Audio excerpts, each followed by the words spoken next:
Complaining. We all do it at some point. In fact, even during the best of times, people can find something to complain about, right? But it's okay, and here's why. Complaining is a totally natural human response to discomfort, something we all feel in a variety of different contexts for a variety of different reasons. My reasons for discomfort will probably be very different from your reasons for discomfort. However, we all have commonalities and similar needs, like basic human needs and desires, that are likely to cause all of us discomfort. We're all probably discomforted by something that's itchy, for example, or extreme cold or extreme heat or hunger. These are all commonly shared experiences. It's okay to express and have negative emotions. They are totally valid and just as valid as positive emotions. And when we need to talk about them, it can be labeled negatively as complaint or whining or kvetching or being a negative Nancy. And I think that's a way to accidentally censor other people's emotional expression. And sometimes we do this because we're uncomfortable with someone else's discomfort, which is crazy when you think about it, but kind of makes sense. Like, if somebody is complaining, they're bringing their discomfort out into the air, into the open, and I'm receiving it by hearing them. And sometimes I'm not ready or prepared to receive that kind of energy or information or that shift in mood, because I'm an empathetic person and I'm easily affected by the moods and feelings of other people around me. And I can imagine you might be too. It's nearly impossible to be perfectly robotic and completely detached and unaffected by anybody's emotions around us. And therefore, when someone else is complaining, it's understandable to feel some discomfort about their discomfort. However, we need to be careful not to promote toxic positivity, which is kind of common, especially in the New Age and the self-help and the alternative communities that I'm deeply a part of, because by claiming good vibes only, or you should only express positive things because that's how you bring positive things into your life, and don't focus on the negative and things like that. And while those have their merits, those aren't just empty platitudes. There is scientific information and studies that back up that positive thinking can be very helpful and effective towards causing positive change in your life. So it's not a reason not to do it, but I think it's a reason to leave space for also experiencing and acknowledging negative emotions. Because if we're not acknowledging them or processing them, working through them, we're going to bottle them up inside, and it's going to become very tense, and you're going to raise your cortisol levels, and that will decrease your immune system and your ability to connect and relate with other people. So yeah, expressing negative emotions is normal and okay and actually healthy if done properly. Venting can be a way to stoke the fire, to just sort of make the pain all bubble up to the surface again and be felt over and over. And it's like re-exposing yourself to something traumatic or negative doesn't make it go away. But bringing these things up is a part of what will make them go away. So when people talk about, oh, that's just a first world problem, right? It's almost like there's some kind of pain Olympics that they put you in without your consent. If I am experiencing the pain of a twisted ankle and somebody tells me like, well, I broke my leg last year, so your pain is minuscule in comparison to what pain I experienced, it's not a competition. In fact, my knowledge of worse pain out there does not diminish my experience of my pain that I'm feeling right now in my twisted ankle. That knowledge doesn't just poof by comparison make it go away. If it did, that'd be incredible, and we could be using these strategies in hospitals and to replace medicinal pain relief. So if only that worked, that'd be great. However, it doesn't, and if anything, it's just going to make the person experiencing pain, my twisted ankle, to feel unheard or unseen or invalidated. Like, it's basically their way of saying your pain isn't real, or it isn't big enough to be valid in my book. I don't even want to hear about it. It's not even worth speaking about. But little things are experienced on their own. It's not like we sit there in our brains and our memory of all the pain we've ever experienced and we chart a graph and we say, okay, this pain was smaller than this, so I actually don't feel it as much. I mean, if that works for you, that's great. But anytime that someone has minimized my pain, it's actually made it worse in some ways, because psychologically, I've just been shut down. and nobody wants that. So little things, even if, right now due to the pandemic, your favorite cafe is closed and you really loved going there every week to get like the amazing scones they had, and it was part of your ritual and it made you feel a part of your local community. Those are all valid things. And the fact that the cafe is closed right now causes you to grieve its temporary loss in your life, and you are lacking the benefits that it brought into your life, and therefore causes you a little bit of sadness, mental pain. And so when somebody says, oh, that's a first world problem, as if I shouldn't be feeling that loss, right? And yes, it is something that is experienced in comparison to worse pain felt by other people in other parts of the world for other reasons. Sure, it's smaller by comparison, but that doesn't mean I don't kind of miss it, So I think it's important to be aware of the ways that we contextualize our own pain, if we're judging our own pain, first of all, and the ways that we contextualize other people's pain and judge or compare their pain. In fact, it's best not to just comment on the magnitude of their pain in any way or the context of their pain unless you're validating it, unless you're asking more questions and getting curious and letting them speak about why their pain exists for them. Because wouldn't you want to be treated in the same way? I certainly would. This is also a form of spiritual bypassing, and I'll get into that in another video, but I want to plant the seed and give this as an example for now because it's totally relevant.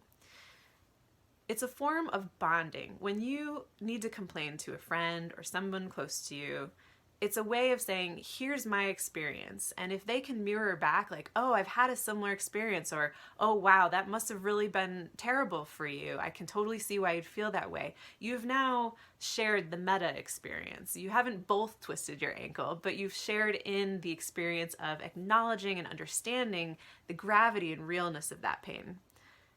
It is also a way to gain empathy, which is something we all need. It's a natural human need. It's a way to relate with people. We all want to be more relatable to others, and we want others to relate to us. That's part of what creates the bonds in our social circles. So when people are venting or complaining, they're actually reaching out for connection. And it's important to see it as that rather than to shut it down as like an isolated experience. Like, oh, you're experiencing that, but I'm not a part of it, and there's no value in me hearing it, for example. People want to be seen and related to. They want their feelings and their physical pain, whether it's, some mental and physical pain, to be validated. And that is crucial to our experience. If no one validates our experience or pain, it's like we're living in a vacuum and everything is totally unverifiable. Like, did that ever happen? Is it normal that I'm feeling this way? And we start to second guess ourselves and feel very isolated and very alone, which compounds our pain, gives us more to complain about.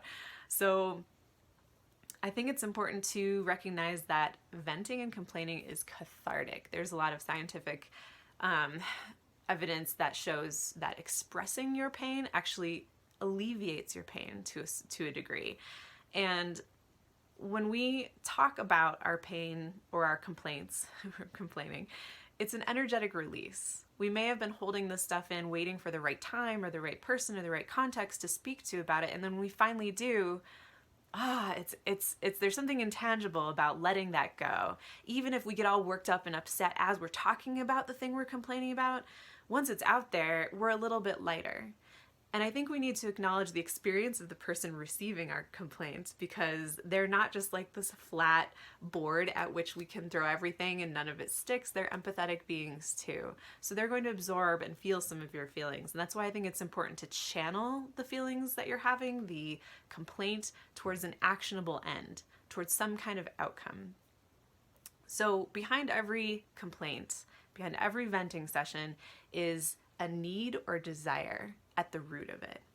So if I complain about, oh, I'm so hungry, it's really obvious that the need is that I should eat food for my body. But when we talk about more abstract things like emotional experiences or discomfort, especially if there's an abstract nature to it, it's a little ambiguous, it's very ethereal in a sense, it's harder to see what exactly the need or desire is at the base of it. If I go to my friend and say, oh, I was talking to this relative of mine, let's say an aunt, I'm just making this up, and I was telling her about this thing I'm really passionate about and I've been working really hard, and my aunt just kind of ignored me or brought up all the negative aspects of my project and said I shouldn't pursue it, and I feel really bad and really negative about it, but I don't know why. And so complaining to a friend in that way is expressing sort of this deep down need for validation from my aunt, or acknowledgement or appreciation, acceptance for who I am, or at least accepting my passions as totally valid things to pursue. And so if you can get in touch with your own needs and desires as they're coming through your complaints, if you can read between those lines, you will be better able to express what's really going on deep down while you're complaining.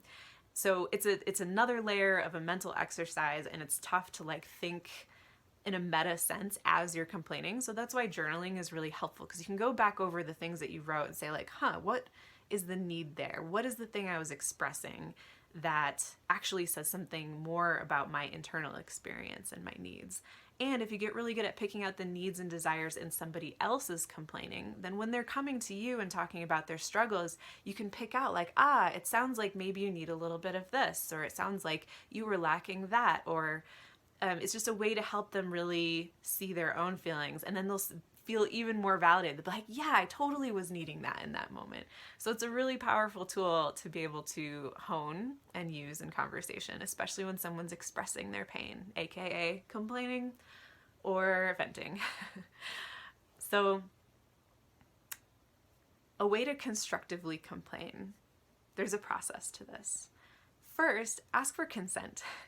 If I'm going through something that's really painful and difficult and has a long, elaborate story attached to it, I would be better served by my friend if I came to my friend and said to him, hey, I've just gone through something really difficult and I have a lot of feelings about it and I have a lot to say and it might take a while to express and I'm going to get kind of worked up. So take some self-awareness, first of all. Second of all, letting them know where you're at and what they might expect out of the conversation. And then say, are you in the space to hear this right now? Are you energetically able to receive what I'm going to talk about? And then they can say like, yeah, tell me what's going on. I'm here for you. Or I've got some time this afternoon. Let's chat. Or not now, but later, and reschedule a time. Like tomorrow, I'd love to hear about what you're going through. No worries. Then try to channel your emotions into something that is solution oriented. What actions can you take? So after you've expressed the emotions, then what? There's sort of this now what that needs to happen after that, because it doesn't just stop there. There's like a staleness or a stagnation in the energy if it's purely expressing the discomfort. So what comes after the discomfort? If you can't think of your own actions and how this problem needs to be solved in your life, recruit the help of your friend. Do you have any advice for me? Do you have any suggestions? What would you do if you were in my shoes? That's really helpful to get clarity from an outside perspective, because we often can't see the forest for the trees. We can't see the reality of our own lives and the experiences we're going through in the moment while we're feeling the feelings. Feelings can be very clouding at the time. They kind of create some mist in our brains. Next, look for the meaning. Talk about the feelings that you're feeling, why the thing that happened impacted you, why you're feeling those feelings, in what ways does it affect your life. Look for the action, and then look for meaning as well. So what does this mean to me? Does it affect how I see myself or how I see someone else or the world at large? Or will it affect the way I behave, the actions that I can take? Does it limit me in any way? Does it expand me in other ways? And finally, a little bit of humor will help you deal with it. I love to complain in hyperbole. I think it's a trademark feature of my sense of humor personally. And it really helps to put your pain into perspective and make a little bit light of the situation, especially to the person receiving all this really intense energy from you in that time. So for example, I woke up in a very hot tent at a festival a couple years ago with my partner, who I had just started dating, and he wasn't really used to me complaining. And I woke up so cranky because I was in so much pain. I was so uncomfortable. I hadn't slept enough. Everything was loud and it was hot as balls. And I just woke up and had the sudden urge to curse the god of the sun. I started speaking to the sun as if it was this callous god who was cursing us with its presence and excessive heat, and it just became this whole thing. And we were cracking up within a few minutes as I like grumbled and rummaged around the tent for the mylar blanket to put over the tent to reflect some of the light, and it was hilarious. So I recommend kind of talking about the woe is me. Like, let yourself take your emotion that you're experiencing, turn that dial all the way up to 11, and just feel the fuck out of it, because that's sort of a way to let yourself feel all the frustration and anger, even if you know it's kind of petty, even if you know you're sort of a toddler throwing a tantrum in that moment. So at least you can make yourself and other people laugh. And laughter is the best medicine, right? So it'll kind of decrease the discomfort you're feeling, hopefully. So I hope you all feel permission to complain. That is what I'm trying to give you right now. And also, I hope I give you permission to allow others to complain, because we're all experiencing something negative at some point, and all of our human experiences are totally subjective and all valid. So I hope you find something to be grateful for in addition to your complaints, but complain away. It's okay by me.